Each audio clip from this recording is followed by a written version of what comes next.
We already have covered a few of the protocols like DHCP, DNS, HTTP. They are application layer protocol. We also covered some ping commands. Ping commands belongs to the internet layer, okay, and it's called the ICMP protocol.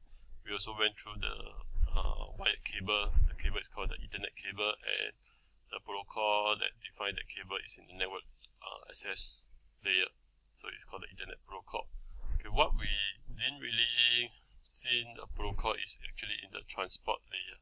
Okay, and in this chapter we'll look at the, two important protocols inside this transport layer. Okay, the purpose of the transport layer is to establish a data channel for an application. So we already covered that, and this is to achieve end-to-end data exchange. So remember, if you have 4 applications running, you have 4 data channels. That's one main purpose of the transport layer. Okay, so besides providing end-to-end data exchange, transport layer is also responsible for addressing the application. Okay, this is important. Okay, with proper application addressing, the packet that comes to your computer, okay, by using the transport layer, it can send this data to the correct application. Imagine you visit a website, okay, and then when the packet containing your website comes back to your com, so instead of sending the packet to your web browser, you send it to your, for example, your instant messaging, your Skype. Okay, then the packet was not sent to the correct application, then your web page will not turn up on the web browser.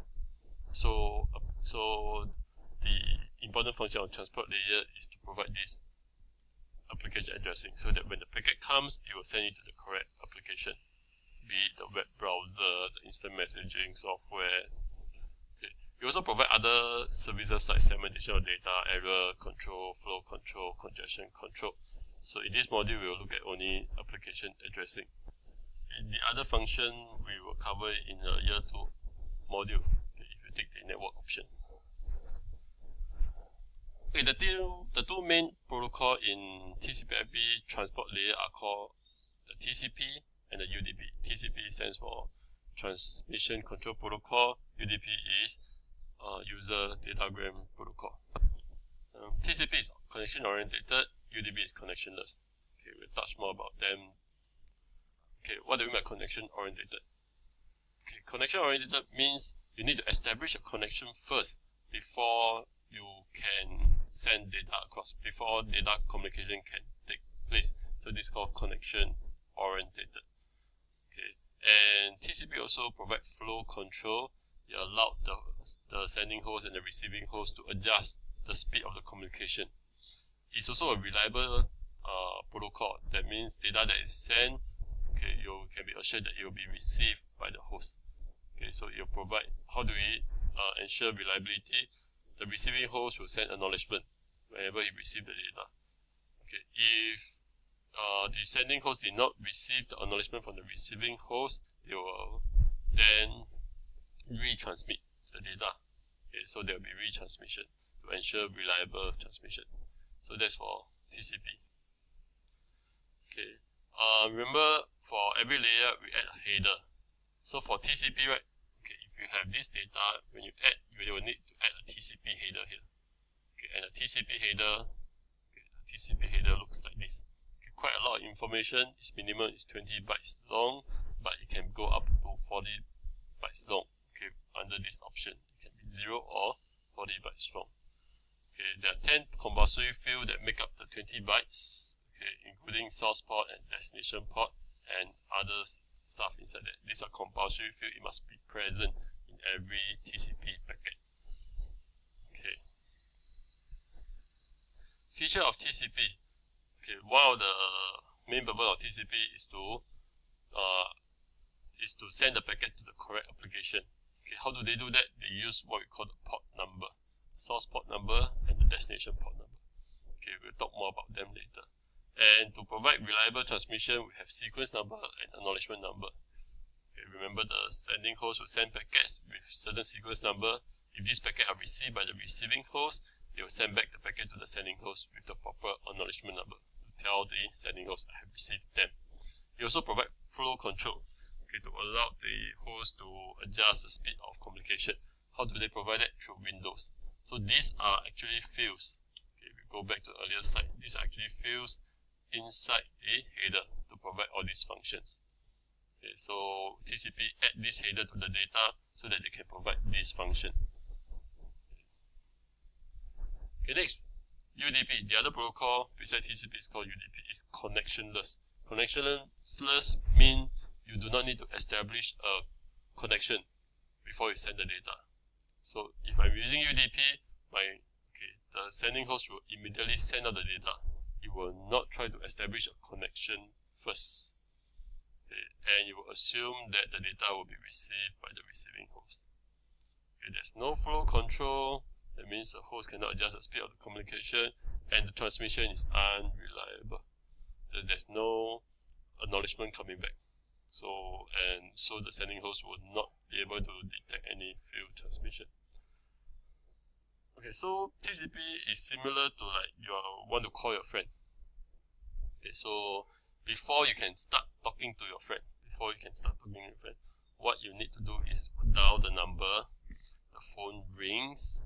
Okay, then when your friend saw the phone ring, he then pressed the answer button. So once he pressed the answer button, a connection has been established. Then you can start sending data by talking to him. Okay. If your friend's phone is turned off, or your friend's phone is battery flat, or your friends see your number and decide to reject it, okay, don't answer your call, then the connection is not established. You cannot talk to your friend. Okay, so connection-oriented protocol is similar to like that. Connectionless protocol. Connectionless protocol is similar to sending SMS, okay, or sending a WhatsApp message or SMS. So for example, SMS, right? When you send an SMS, right, your phone will not try to detect whether your friend's phone is turned on or your friend's phone battery is okay. It will just send out the message. Okay, so there's no connection establishment. You will not attempt to establish a connection with your friend's phone. It will just send out the data. Okay, without establishing the connection. Okay, so that's the good example of what is a connection-oriented protocol and a connectionless protocol.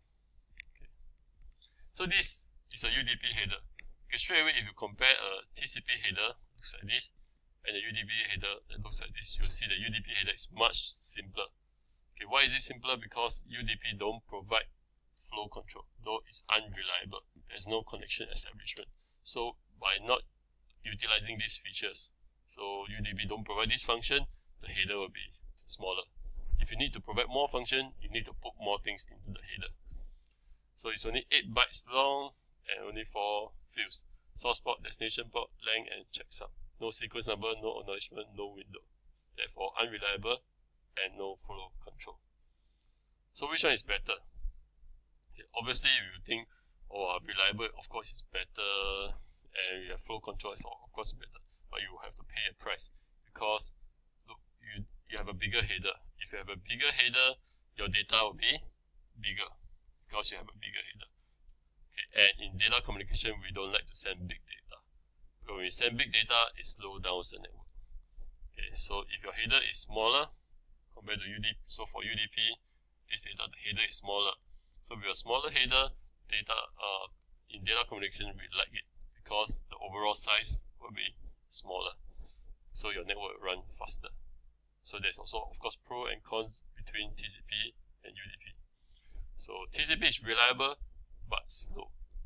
Okay. Besides having a bigger packet because the header is bigger, also the sending host need to wait for acknowledgement before they can send the data again. So it's slower. Okay. UDP is faster but it's unreliable. Okay, so you have a smaller packet size because the header is smaller and we do not need to wait for acknowledgement. We can just keep sending, so it's faster. Okay, so UDP is similar to like sending a normal post. There's no acknowledgement that your friend have received the post. TCP is like sending a registered post. For example, like FedEx, so when you use FedEx, right? So when you send a post, right, and when your friend receives the post, you will receive acknowledgement saying that your friend have received the post. Compared to normal posts like SingPost. So when you send out, you will not know whether your friend has received it. Okay, so TCP is slower, TCP is less efficient because it has a bigger header. So in terms of bandwidth, you will take up more bandwidth. Okay, so which one will you use? TCP or UDP? Who decide? It's the software developer that will decide. So next time, if you become a software developer, you develop a software, for example, instant messaging software. So you have to decide whether you want to use TCP or UDP. Okay, if you think your software requires reliability, do not need to be so fast, but you want the data to send to be reliable, okay, you will then choose TCP to help you to transport the data. If for your software speed is very important, then you'll use UDP. Okay, very simple example. Okay, a YouTube video.